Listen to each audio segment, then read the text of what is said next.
اللہ تبارک و تعالی جتنی باتیں ہمیں سننے کی توفیق مرحمت فرمائے، اللہ ہم سب کو عمل کی بھی توفیق نصیب مرحمت فرمائے۔ میرے بھائیوں، انسان اس زمین پر جو بھی گناہ کرتا ہے، ہم لوگوں سے جو بھی گناہ ہوتا ہے، ہم یہ سمجھتے ہیں کہ گناہ ہوا اور بات ختم ہو گئی، لیکن میرے بھائیوں جب ہم قرآن کریم کو پڑھتے ہیں تو ہمیں معلوم ہوتا ہے کہ ایک انسان ایک گناہ کرتا ہے، اللہ تبارک و تعالی اس کے خلاف 4 گواہوں کو تیار کر دیتے ہیں۔ انسان ایک گناہ کرتا ہے، کبھی رات کے اندھیرے میں کرتا، کبھی دن کے اجالے میں کرتا، اور وہ یہ سمجھتا کہ جو ہونا تھا ہو گیا، بات ختم ہو گئی، لیکن میرے بھائیوں ایسا نہیں۔ اللہ تبارک و تعالی علیم بذات الصدور ہے، وہ دلوں کے بھیدوں کو جانتا ہے، وہ آنکھوں کی خیانتوں کو جانتا ہے، دل میں آنے والے وساوس کو اللہ تبارک و تعالی جانتا ہے۔ انسان ایک گناہ کرتا ہے، چاہے مرد ہو چاہے عورت ہو، ایک گناہ ہوتا ہے، اللہ تبارک و تعالی اس کے خلاف 4 گواہوں کو تیار کر دیتے ہیں، اور قرآن کریم میں 4 گواہوں کا تذکرہ ہے۔ سب سے پہلا گواہ جو اللہ تبارک و تعالی تیار کرتے ہیں وہ یہ زمین ہے، وہ یہ زمین ہے جس دھرتی کے اوپر، جس زمین پر وہ گناہ کرتا ہے، کل قیامت کے میدان میں جب خدا اس کو پوچھیں گے تو نے یہ گناہ کیا تھا، تو وہ انسان تو کہے گا اللہ میں نے نہیں کیا، میں نے نہیں کیا، تو اللہ تبارک و تعالی اس زمین کو زبان دیں گے اور وہ زمین کہنا شروع کرے گی کہ ہاں میری دھرتی پر فلاں دن اور فلاں وقت میں اس نے یہ گناہ کیا تھا، میری پشت پر مجھ پر رہ کر اس نے فلاں دن فلاں وقت میں یہ گناہ کیا تھا، تو یہ زمین ہمارے خلاف گواہی دینے کے لیے تیار ہو جائے گی۔ یہ زمین جس پر ہم بیٹھے ہیں یہ کل قیامت کے میدان میں ہمارے خلاف گواہی دے گی اگر ہم نے اس کے اوپر کوئی گناہ کیا ہو۔ قرآن کریم نے اس کو بیان کیا، قرآن کریم نے فرمایا یومئذ تحدث اخبارها بأن ربك اوحى لها۔ اللہ تعالیٰ فرماتے ہیں کہ اس قیامت کے دن سے ڈرو جس دن اللہ زمین کو حکم دیں گے تو زمین تمہاری پوری داستان کو کھولنا شروع کر دے گی۔ یومئذ تحدث اخبارها، زمین ایک ایک چیز بتائے گی، یہاں تک روایت کے اندر آتا ہے کہ زمین ہمارا نام بتائے گی، ہمارے خاندان کا نام بتائے گی، جو گناہ ہم نے کیا وہ سب کے سامنے بتایا جائے گا، اور جس وقت کیا، جس دن کیا، زمین سب کچھ کھول کر سامنے رکھ دے گی۔ تو میرے بھائیوں یہ زمین ایک ٹیپ ریکارڈ کی طرح ہے کہ ہم جو گناہ کرتے ہیں زمین اس کو اپنے اندر جمع کر لیتی ہے، اور قیامت میں جب خدا کا حکم ہوگا تو یہ زمین خدا کے حکم سے بولنا شروع کر دے گی۔ تو یہ تو پہلا گواہ ہے جو ہمارے خلاف تیار ہو رہا۔ دوسرا گواہ جو ہمارے خلاف تیار ہوتا وہ ہمارا نامہ اعمال ہے، وہ ہمارا نامہ اعمال ہے کہ قرآن کریم کے اندر ہے کہ اللہ تبارک و تعالی ہر انسان کے ایک رجسٹر کو تیار کرتے ہیں، اللہ تبارک و تعالی ہر انسان کے ایک نامہ اعمال کو تیار کرتے ہیں، اور قیامت کا جب میدان قائم ہوگا تو ایک فرشتے کو اللہ حکم دیں گے کہ ہر ایک کو اس کا نامہ اعمال اس کے ہاتھ میں دے دے، ہر ایک کو اس کا نامہ اعمال اس کے ہاتھ میں دے دے۔ قرآن کریم کے اندر اللہ نے فرمایا وَإِذَا الصُّحُفُ نُشِرَتْ، کہ اس وقت کو یاد کرو جب نامہ اعمال تمہارے ہاتھوں میں آئے گا، اور میرے بھائیو اگر دائیں ہاتھ میں آ گیا تب تو خیر کامیاب ہو گیا، اور اگر بائیں ہاتھ میں آ گیا تب تو پھر اس کا کوئی پرسان حال نہیں ہوگا۔ قرآن کریم نے کتنے اچھے انداز میں فرمایا فَأَمَّا مَنْ أُوتِيَ كِتَابَهُ بِيَمِينِهِ فَسَوْفَ يُحَاسَبُ حِسَابًا يَسِيرًا وَيَنْقَلِبُ إِلَىٰ أَهْلِهِ مَسْرُورًا۔ اللہ تعالیٰ فرماتے ہیں کہ جب وہ نامہ اعمال اڑے گا، اگر کسی کے دائیں ہاتھ میں نامہ اعمال آ گیا تو اس کا مطلب ہے کہ وہ جنتی بن چکا ہے، اس کا مطلب ہے وہ جنتی ہو گیا، وہ خوشی خوشی سب کو اپنا نامہ اعمال بتائے گا اور سب کو کہے گا ذرا میرا نامہ اعمال پڑھو، اس میں نیکی ہی نیکی نظر آتی ہے۔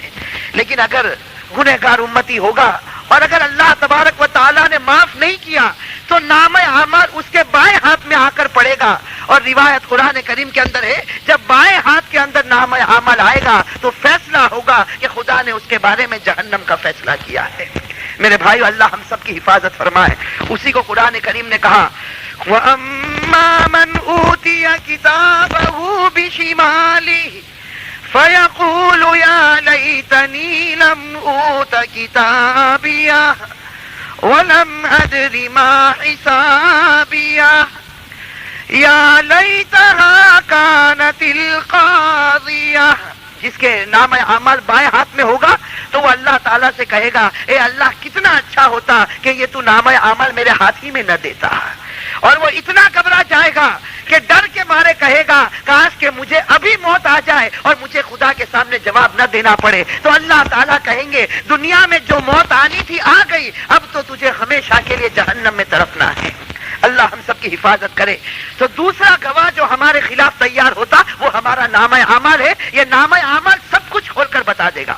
سورہ کہف ہم پڑھتے ہیں، اس میں ایک آیت کریمہ ہے جس میں اللہ نے فرمایا لا يغادر صغيرة ولا كبيرة إلا أحصاها. سورہ کہف میں اللہ نے فرمایا کہ یہ نامہ اعمال ایسی چیز ہے کہ نہ ہمارے چھوٹے گناہ کو چھوڑتی ہے نہ بڑے گناہ کو چھوڑتی ہے.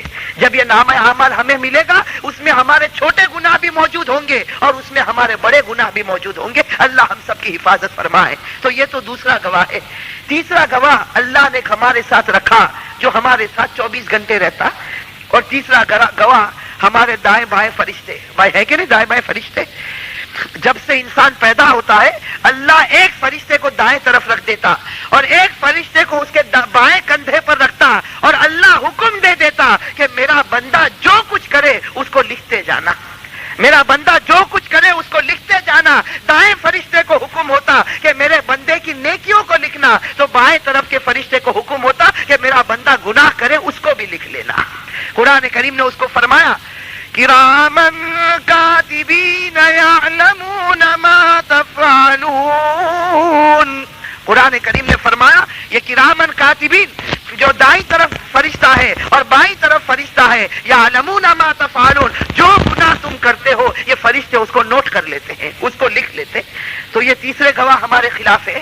اور چوتھا گواہ تو بڑا خطرناک ہے میرے بھائیوں. پہلا گواہ یہ زمین، دوسرا گواہ ہمارا نامہ اعمال، تیسرا گواہ یہ کرامن کاتبین. یہ سب گواہ ہے جس کو اللہ نے مقرر کیا کہ میرا بندہ جو گناہ کرے کل قیامت میں اس کے خلاف گواہی دے دینا. لیکن چوتھا گواہ تو بڑا خطرناک ہے. چوتھا گواہ قرآن کریم کے اندر فرمایا کہ جب اللہ تبارک و تعالیٰ قیامت میں پوچھیں گے اذنبتا کہ کیا تو نے گناہ کیا تھا. اللہ قیامت میں بندے کو پوچھیں گے بتا اذنبتا کیا تو نے دنیا میں گناہ کیا تھا. تو وہ ڈر کے مارے کہیں گا لا، کہ اللہ میں نے کوئی گناہ نہیں کیا، اللہ میں نے کوئی گناہ نہیں کیا. تو اللہ تبارک و تعالیٰ کہیں گے اچھا خاموش ہو جا، اب میں بتاتا ہوں تو نے کون سا گناہ کیا. بس اللہ اس کے ہاتھ کو حکم دیں گے تو ہاتھ کے اندر سے آواز نکلے گی اور جتنے گناہ ہاتھوں سے کیا ہوگا سارے گناہ سامنے آ جائیں گے. اللہ اس کے پاؤں کو حکم دیں گے کہ تو بول. اب پاؤں سے وہ سارے گناہ نکلیں گے جو گناہ اس نے اپنے پاؤں سے کیا تھا. اسی طرح پیٹ سے آواز نکلے گی، پیٹھ سے آواز نکلے گی، بدن کے ایک ایک ٹکڑے سے آواز نکلے گی. اللہ کہیں گے تو یہ سمجھتا تھا کہ میں صرف زبان سے بلا سکتا، ارے میں چاہوں تو تیرے بدن کے ہر ٹکڑے سے تیرے خلاف گواہی پیش کر سکتا. قرآن کریم میں اس کو اللہ نے بڑے درد کے ساتھ بیان کیا. سورہ یاسین میں اللہ نے فرمایا اليوم نختم على افواههم وتكلمنا ايديهم وتشهد ارجلهم بما كانوا يكسبون. اللہ فرماتے ہیں کہ قیامت کے دن میں تیری زبان کو بند کر دوں گا اور تیرے ہاتھوں سے میں بلواؤں گا کہ کون کون سے گناہ کیا تھا. میں تیرے پاؤں سے بلواؤں گا کون کون سے گناہ کیا تھا. قرآن کریم کہتا ہے کہ جب اس کا ہاتھ بولنے لگے گا، اس کے پاؤں بولنے لگے گا، اس کے پیٹ سے آواز آئے گی، اس کے سر سے آواز آئے گی. قرآن کریم میں جب ہر جگہ سے آواز آئے گی اور اس کے گناہ بیان ہونا شروع ہوں گے تو وہ انسان گھبرا کر اپنے ہاتھ کو کہے گا کہ تو کیوں بولتا ہے، تو کبھی زندگی میں بولا نہیں تھا. وہ اپنے پاؤں سے کہے گا تو کیوں آواز نکالتا، تو نے تو زندگی میں کبھی آواز نہیں نکالا. قرآن کریم میں کہ بندہ کہے گا وَقَالُوا لِجُلُودِهِمْ لِمَ شَهِدتُّمْ عَلَيْنَا، اپنے اعضاء سے کہے گا کہ تم میرے خلاف کیوں گواہی دیتے. قربان جائے اللہ کی ذات پر کہ اللہ تعالیٰ اس وقت ہاتھ اور پاؤں کو کہیں گے کہ کہہ دے انطقنا اللہ الذی انطق کل شیء، کہ ہاتھ بھی کہے گا، پاؤں بھی کہے گا کہ آج اللہ تعالیٰ نے ہمارے اندر قوت گویائی دی، آج اللہ نے ہمیں بولنے کی طاقت دی اور ہم تیرے ایک ایک گناہ کو بیان کر دیں گے۔ تو میرے بھائیوں، یہ چار گواہ جو ہمارے خلاف تیار ہوں گے، ایک زمین، ایک نامہ اعمال، ایک کرامن کاتبین، اور یہ کہ ہمارے یہ بدن کے ٹکڑے، یہ سب کل قیامت کے میدان میں ہمارے خلاف گواہی دیں گے۔ میرے بھائیوں، بڑے ڈرنے کی بات ہے نا، بڑے ڈرنے کی بات ہے۔ اللہ ہم سب کی حفاظت کرے۔ روایت کے اندر ہے، تفسیر ابن کثیر میں موجود ہے کہ ایک مرتبہ ہمارے نبی صلی اللہ علیہ وسلم نے یہی بات صحابہ کرام کے درمیان بیان کی، یہی بات ہمارے نبی نے صحابہ کرام کے درمیان میں بیان کی کہ اے صحابہ، قیامت کے میدان سے ڈرو، اگر تم قیامت میں جھوٹ بھی بولو گے تو یہ زمین تمہیں جھوٹ بولنے نہیں دے گی، یہ نامہ اعمال تمہیں جھوٹ بولنے نہیں دے گا، یہ کرامن کاتبین تمہیں جھوٹ بولنے نہیں دے گا، اور تمہارے بدن کے ٹکڑے کبھی تمہیں جھوٹ بولنے نہیں دیں گے۔ اور اللہ کے رسول نے فرمایا، اے میرے صحابہ، قیامت سے ڈرو، اس قیامت سے ڈرو کہ جب تمہارے اعضائے بدن بولنے لگیں گے اور تمہارے پاس کوئی دلیل باقی نہیں رہے گی۔ روایت کے اندر ہے کہ صحابہ رونے لگے، صحابہ رونے لگے اور کہنے لگے کہ اللہ کے رسول، جب یہ سب ہمارے خلاف ہو جائیں گے تو پھر ہمارے لیے چھٹکارے کا راستہ کیا ہوگا؟ میرے بھائیو، اصل تو ہمیں یہ معلوم کرنا ہے کہ وہ صحابہ گھبرا گئے اور رو کر کہنے لگے کہ اللہ کے رسول، جب زمین ہمارے خلاف ہوگی، نام اعمال ہمارے خلاف ہوگا اور اعضائے بدن ہمارے خلاف ہوں گے اور کرامن کاتبین ہمارے خلاف ہوں گے، تو صحابہ نے کہا کہ اللہ کے رسول اتنا بتاؤ کہ پھر قیامت میں ہمیں چھٹکارا کیسے نصیب ہوگا؟ اللہ کے رسول رونے لگے اور بڑے پیار سے کہا کہ دیکھو، سارے تمہارے خلاف ہو جائے، تم خدا سے ڈر کر رو لو، خدا تمہارے سب گناہوں کو معاف کر دے گا۔ اللہ کے رسول نے کتنا پیارا جملہ کہا کہ خدا کے اندر طاقت ہے، وہ زمین کے پاس بھی بھلا سکتا ہے، وہ کرامن کاتبین سے بھی گناہ بھلا سکتا ہے، اور وہ اعضائے بدن کو بھی خاموش کر سکتا ہے، اور وہ نامہ اعمال سے گناہ مٹا سکتا ہے، لیکن شرط یہ ہے، من تاب قبل ان تطلع الشمس من مغربها تاب اللہ علیہ۔ اللہ کے رسول نے فرمایا، قیامت آنے سے پہلے توبہ کر لو، خدا تمہاری سب توبہ کو قبول کر لے گا۔ لیکن میرے بھائیو، شرط ہے کہ خدا کے سامنے رونے کی عادت آ جائے۔ اگر ایک آنسو آ جائے، میرے بھائیو، کوئی بھی ہمارے خلاف گواہی نہیں دے سکتا۔ اگر ایک آنسو اللہ کے ڈر سے نکل آیا اور خدا کو پسند آ گیا، میرے بھائیو، یہ زمین بھی خاموش اور نامہ اعمال بھی خاموش ہے، لیکن شرط ہے کہ ہمارے اندر رونے کی عادت آ جائے، خدا کے سامنے مانگنے کی عادت آ جائے۔ میرے بھائیو، صحابہ کرام نے کیسی معافی مانگی؟ بھائی، گناہ تو ہوئے ہیں، لیکن اس کے بعد کیسی معافی مانگی؟ روایت کے اندر ہے، بخاری کی روایت ہے کہ ایک عورت جو قبیلہ جوہینہ کی رہنے والی تھی، ایک عورت جو قبیلہ جوہینہ کی رہنے والی تھی، روایت کے اندر ہے کہ وہ زنا کے اندر مبتلا ہو گئی۔ اب بہت بڑا گناہ ہو گیا، زنا کے اندر مبتلا ہو گئی، اور زنا کی وجہ سے پیٹ میں بچہ بھی آ گیا، حاملہ بھی ہو گئی۔ روایت کے اندر ہے کہ جب اس عورت سے زنا ہو گیا اور حاملہ ہو گئی، گھبرا کر اللہ کے رسول صلی اللہ علیہ وسلم کے پاس گئی اور جا کر اللہ کے رسول صلی اللہ علیہ وسلم سے کہا کہ اللہ کے رسول، خواہشات مجھ پر غالب آ گئی اور مجھ سے گناہ ہو گیا، لیکن اب بتاؤ کہ میری سزا کیا ہے؟ میرے بھائیو، سوچو وہ کیسی عورت ہوگی کہ گناہ ہو گیا، زنا میں مبتلا ہو گئی، پیٹ میں بچہ بھی موجود ہے، لیکن وہ عورت اللہ کے رسول کے پاس آتی اور آ کر کہتی ہے، یا رسول اللہ قد زنیت، اے اللہ کے رسول، میں زنا میں مبتلا ہو گئی، اب جو اسلامی سزا ہے وہ مجھ کو دے دی جائے۔ اور آپ کو معلوم ہے کہ اگر شادی شدہ زنا میں مبتلا ہوتا ہے، چاہے مرد ہو یا عورت ہو، اس کی سزا یہ ہے اسلام کے اندر کہ اس کو پتھر سے مار کر ختم کر دیا جائے۔ روایت کے اندر ہے کہ وہ عورت آتی ہے، اللہ کے رسول سارے حالات معلوم کرتے ہیں تو یقین ہو جاتا ہے کہ اس عورت نے زنا کیا ہے اور اس کے بعد اس کے پیٹ میں حمل رہ گیا۔ ہمارے نبی فرماتے ہیں، دیکھو کیسا انصاف ہے، ہمارے نبی فرماتے ہیں، عورت تیرا قصور ہے، لیکن پیٹ میں جو بچہ آ گیا اس کا تو کوئی قصور نہیں ہے، تیرا قصور ہے، اس پیٹ میں آنے والے بچے کا کوئی قصور نہیں۔ جا تو اپنے گھر چلی جا، پہلے تو بچے کو جن لینا اور بچے کی ضروریات کو پورا کر لینا، اس کے بعد میرے پاس آنا، جو اسلامی اعتبار سے سزا ہوگی وہ سزا تجھے دے دی جائے گی۔ قربان جائے اس عورت پر، وہ گھر چلی گئی، 9 مہینے کے بعد اس نے بچے کو جنا اور بچے کی ضروریات کو پورا کیا، اس کے بعد گردن جھکا کر ہمارے نبی کے پاس آ گئی اور کہنے لگی، اللہ کے رسول، میں وہی عورت ہوں جو پہلے آپ کے پاس آئی تھی، آج میں نے بچے کو جن لیا، اس کی ضرورت کو پورا کر لیا، اب جو سزا میرے لیے مناسب ہو وہ سزا مجھے دے دی جاوے۔ میرے بھائی، اور روایت کے اندر ہے کہ وہ کیسی عورت تھی اور کیسے خدا کا ڈر تھا کہ بس ایک ہی فکر ہے کہ ہمارے نبی سے کہتی ہے کہ اے نبی، دنیا میں سزا دے دو، ورنہ خدا جب سزا دینے پر آئے گا تو وہ برداشت کے قابل نہیں ہوگی۔ روایت کے اندر ہے وہ عورت گردن جھکا کر ہمارے نبی کے سامنے موجود ہے. ہمارے نبی حکم دیتے ہیں کہ ایک گڑھا کھودا جائے اور اس میں اس عورت کو اتارتے ہیں, اس کو کپڑے سے باندھ دیا جاتا ہے اور پھر صحابہ کو حکم ہوتا ہے کہ پتھر سے مارنا شروع کرو, پتھر سے مارنا شروع کرو. روایت کے اندر ہے کہ وہ صحابہ پتھر مارنا شروع کرتے ہیں. ایک پتھر عورت کے دماغ پر لگتا ہے اور دماغ کی رگیں پھٹ جاتی ہے اور خون کا پھوارا بہنے لگتا ہے اور وہ عورت کا انتقال ہو جاتا ہے.